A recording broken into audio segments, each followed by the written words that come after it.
Welcome once again to the High Performance Human Podcast. It's your man Andy here, and this one, you're going to need to strap yourselves in, I reckon, because this next guest that we've got on the show is a guy that is, I don't want to say burst on the scene. Burst on the scene is a phrase that's going mental over in the UK at the minute. Everyone's bursting on the scene. And when we talk about that, Jonathan Bell, he's bursting on the scene. I don't even think he realizes he's doing it, to be honest. I just think he's just cracking on and doing what he does and enjoying life and winning generally. Now, Jonathan Bell is the managing director of Housemark, founder of the Wingman Group. And like I said, team, this guy is out of nowhere, it would seem, but we're going to dig into that today, is absolutely gone ballistic in the property management space, in the VA space. And I tell you what, he's doing it with an energy, with a passion, with an attitude, with an enthusiasm that I reckon if we could bottle that up, Johnny Bell, then I swear we'd become billionaires real fast, real fast. Johnny, how are you, man? I'm good, Andy. How are you? I'm very, very well, and I'm so pumped to have you on the show today. Now, Johnny, let's just quickly do a little bit of a genesis on who you are. So just let everybody know who you are first, and then we'll get stuck into it, because you are one unique human being, my friend. Thank you. Yeah, well, my name's Jonathan Bell, known as Johnny Bell. I'm 20. I just turned 28 years old. I live in Brisbane. Spend my time across Brisbane and the Gold Coast in Queensland. Now, what's your work background, mate? So, what got you to this point with regards to your property management business and your VA business? Like, what got you to this? What's your work history? Yeah, well, I always say not much. Yeah. So when I finished towards the end of school, I wanted to be a professional tennis player. So that took up a lot of my high school years. And that was a big dream. And I vividly remember when I was about 16, I went to New Caledonia and I went to play a tennis tournament. And there was this 12 to 13-year-old boy, French boy, and he absolutely smashed me. and I remember on the plane home going, I don't think I can make it, because tennis is so hard, right? Like, you're really good in Australia. Yeah. Across the world, you go to France and you're a nobody, and you have to be top 100 in the world even to make a living. So I then started tennis coaching full time. Mm-hmm. And that's where I got to meet some really cool people, because it's quite an affluent sport. I met some people in real estate and development, and I used to take kids on trips to Melbourne to go watch the Aussie Open and on tennis tournaments. Right. And then just build good relationships with those parents. And my first job in real estate was at a Ray White office for about 6 months. I didn't enjoy residential real estate that much then. So my parents, being my parents, wanted me to go into corporate. So I went to Colliers International for 18 months. Yeah. And then throughout that, I realized I didn't like corporate. So I just started looking at what else is out there. And then I just saw an opportunity in property management, where it was an industry that doesn't get much love. You don't need a lot of capital to get started, and it's an awesome asset if you build it. Mm-hmm. Just thought that there was a gap I've always said, turn the ugly kid into the cool kid. And put some energy back into that space. And it just, I remember when I was doing all my forecasting to start the business, I was thinking, all right, if I can bring on 100 managements a year for 10 years, I'll have 1,000 managements. I'll sell the business and go to Mexico. that was my starting point. And then I've always just, failed my way to success and just had a crack.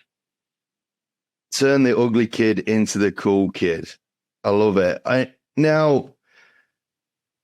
don't know.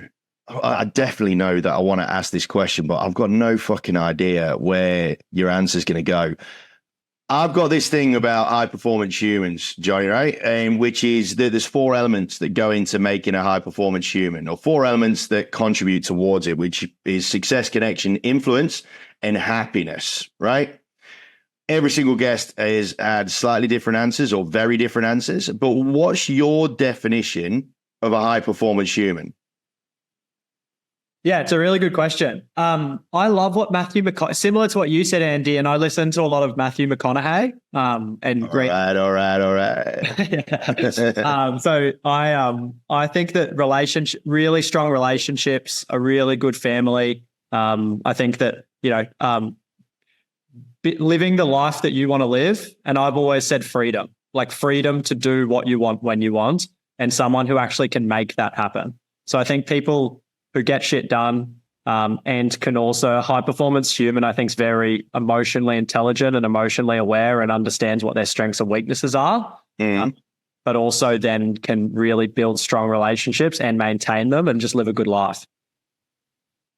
I love it, man. I love it. And it was a lot more serious than I thought it was going to be, right? And I think that sort of leans us into probably what I want to talk to you about first, because I've met you once or twice, and interactions with you and the way that you go about your business and your life and yourself, it exudes, and I'm trying to say this in the non-cheesiest way possible, but it exudes positivity. Like, you are unequivocally a human who doesn't seem to see problems as that problematic. You just see problems as something else that needs to get done. So you just crack on and do it, right? What is it, right? Do you think in your DNA or in your upbringing, maybe, right, that is giving you this headspace where it's not like you view the world with rose-tinted spectacles? Because a lot of people that are just outwardly positive, they just either high or they just don't see the reality of the world. You clearly see the reality of the world, and yet you still manage to keep going with this energy that is just so infectious in a positive way. So what do you reckon it is within your DNA, mate, that lets you do this, or in your upbringing that has allowed you to become this human? Yeah, I've never really thought about it. It's just who I am. But I do wake up most mornings and pinch myself and just realize how lucky I am. And I think a lot of people realize how good life is a little bit too late, or they have to wait for a significant event to happen. So, like, I'm 28. I live in the best country in the world. I get to run businesses with people I love working with every day. And financially, I'm not a hugely financially driven where I need really amazing stuff, although I like it. So if I lost everything tomorrow, I wouldn't really care. Like, I'd just do it again because I love what I do. Yeah. So I don't really have anything to lose. And I just feel like I'm very lucky in the position I'm in, and I try and remind myself of that and try and just enjoy every day, as cliche as that is. No, look, man, this show, it rapidly became a minefield where you got to try and tiptoe around cliches, right? Because there's so many that you can step on, for sure. And what I really like about what you just said then is that you don't think about it. You just do. It's really interesting. I was talking to someone yesterday about the simplicity that children have towards death, right? And I know it sounds really morbid, but the story's really good. So my boy who's 5, he had to deal with the death of a close family member, and the way in which he processed it hit me so hard, because it was the simplicity with which he processed the situation. He didn't undermine it. He didn't belittle it. You could tell it upset him a little bit because he welled up a little bit, right? But he took a deep breath. It was the physicality of a young 5-year-old taking a deep breath and accepting for what it is without having to dissect and complicate and analyze and all this shit that us adults do. Like, absolutely, like, instantly, right? The simplicity with what you just said there is that I don't think that much. I just do. And if I lose it all, I won't be too fussed because I'll start again tomorrow. I'm not relating Johnny Bell's mindset to a kid, but I've said this on a few occasions, right? And I'm saying this with the greatest compliment I could give. It takes Sir Ken Robinson, who's got the world's most watched TED Talk. He talks about how schools educate kids out of creativity. And I've said off the back of that